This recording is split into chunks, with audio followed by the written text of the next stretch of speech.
I'm going to start a new chapter in this video. The chapter name is Frequency Response. The previous two chapters we learned three-phase circuits and magnetically coupled circuit. Those two are related to mostly power system. Okay. When it comes to the electrical engineering, there are three majors and sub-majors in the electrical engineering itself. One is power system, another one is communications, another one is electronics and communications, and another one is a control system. As I mentioned, the previous two chapters, which are three phases and magnetically coupled circuits, those two mostly belongs to the power area. This frequency response, mostly it belongs to control, but we do use it in the communication system too. Now, what is frequency response? So the frequency response is nothing but how the system behaves when frequencies keep changing. Okay, so response, it is the response of a system or circuit with change in signal frequency. Okay, now I'm going to define another term called transfer function. Okay, it's a mathematical term. The transfer function we always indicate with h. H, thus j omega is a suffix to the h. Okay, so whenever you write h j omega is suffix to the h. This j omega we can indicate with s. Okay, it's not 5, it's s. Now, so sometimes you will see s, sometimes you will see j omega. I'll talk about it, why is that later on. So the transfer function is nothing but it is a frequency dependent ratio of phasor output to the phasor input. So basically transfer function is nothing but it's a mathematical equation representing a system. So what is system? System is nothing but interconnection of elements. Okay, so if you look at your circuits, electrical circuit, there are resistors, inductors, capacitors, voltage source, current source. Okay, when you combine all those components together to perform some action, okay, that is called a system. So when I define a system, does that system needs to be physical all the time? Need not to be. If you look at to our political system, okay, there is no physical system in there. Okay, we do obey the rules president made, and then there are subordinates. So those are all, I mean, it is not a physical system, but we obey the those rules of that system. Now, this transfer function h of s or h of j omega equal to y j omega over u j omega, or h of s equal to y of s over u of s. H of s equal to y of s over u of s. This is called the transfer function. This transfer function is representing a system. Now, I have a system. Is this transfer function is same for every time when we define that system? No, it's all depending upon your expectations. So for example, I have a car here. Okay, here is my car. Now you have, your output u of s. Output is, I always represent u of s. My apology, output I always represent y of s. Okay, output is always y of s and input is always u of s. I always use these two, but your textbook might use y and x, something like that. Okay, but I'm going to use u and y. U is for input, y is for output. Now, if you take this car, say for example, for you, your output, you want to reach the highest speed in less amount of time. So you want to have high acceleration. That's your output. Okay. Based on that, what is your input? Your input is always pressing the pedal. Okay. Now, for the same car, my output, say some b of s.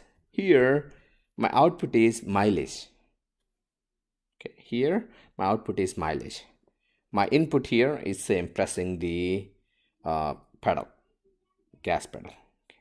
So here, even though it's the same car, now the transfer function for your requirement is different than the transfer function made for my requirement. So your requirement is more acceleration, my requirement is more mileage.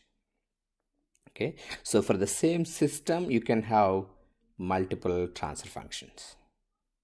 Now the transfer function is a mathematical equation representing the system. Okay, so mathematical equation, so this transfer function is mathematical equation representing the system. Another important point is this h of s never ever, I mean h of s is nothing but the system. Okay, whenever you made the system, it never ever depends upon the input or output. Once you made the system, this made is already fabricated, made. Now to get a transfer function based on whatever your output is, whatever your input is, could be petrol, gas, or pressing the pedal, maybe something else. Okay, those are all, that's called a transfer function. In pressing the pedal, those are all the inputs, and your acceleration or velocity or mileage, that's all your output. So the transfer function represents output over input. Now the transfer function, if you have the voltage ratio, output voltage over input voltage, we call that as voltage gain. Okay, voltage, it's always gain if you have output over input.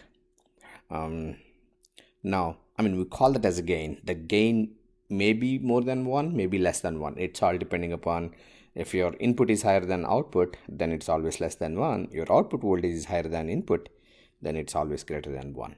Okay, so probably I think by now you might be entering into the transistors in another class. So the transistor, it amplifies the signal, right? So if you give 1 volt, probably it can give you 100 volts as the output. I'm just giving you an example. So the gain for that transistor is 100.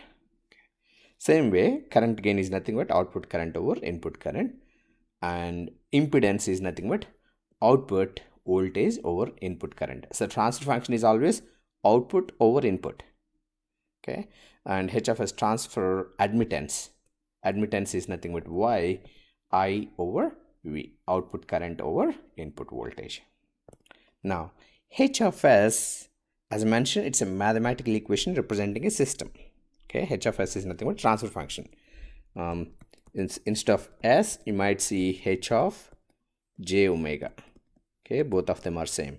S equal to j omega. Usually S equal to sigma plus j omega.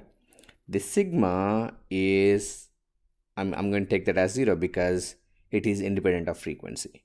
So that is the reason S equal to j omega. I'm taking this as 0 since I'm finding the frequency response. Now, so this h of s, which is h j omega, it's a mathematical equation. This mathematical equation will have a numerator polynomial. This is called a polynomial. So it could have more than 2 s's, s cube, s to the power of 4, s to the power of 6, something like that. Now the denominator is called characteristic polynomial.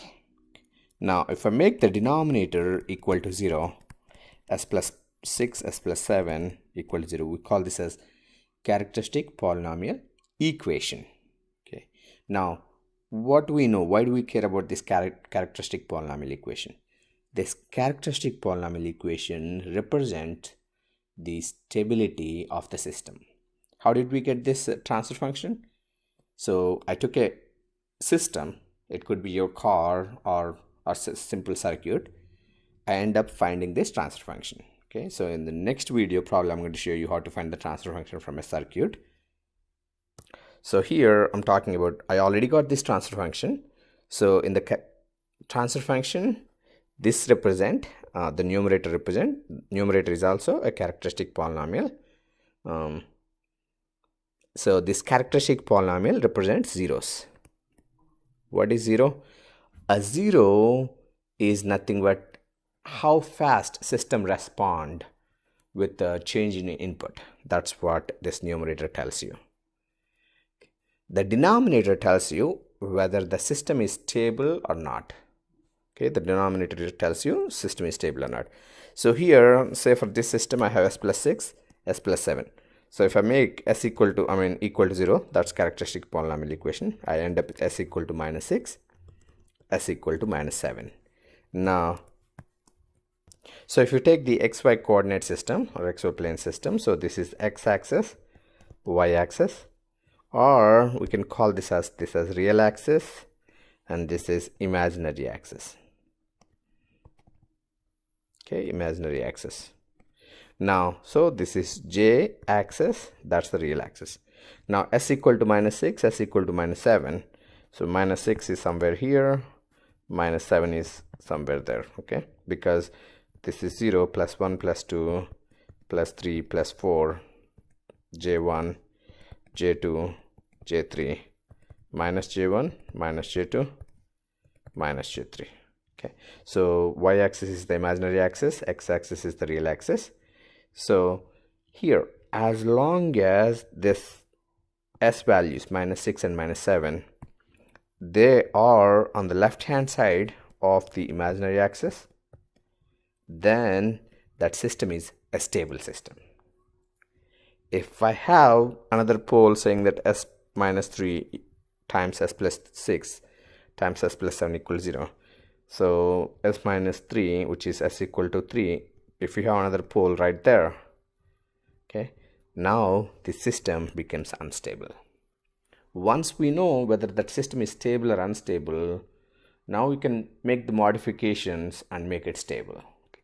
We're not going to learn in this class how to make it stable, but in this class we're going to see how to write a transfer function for a simple circuit.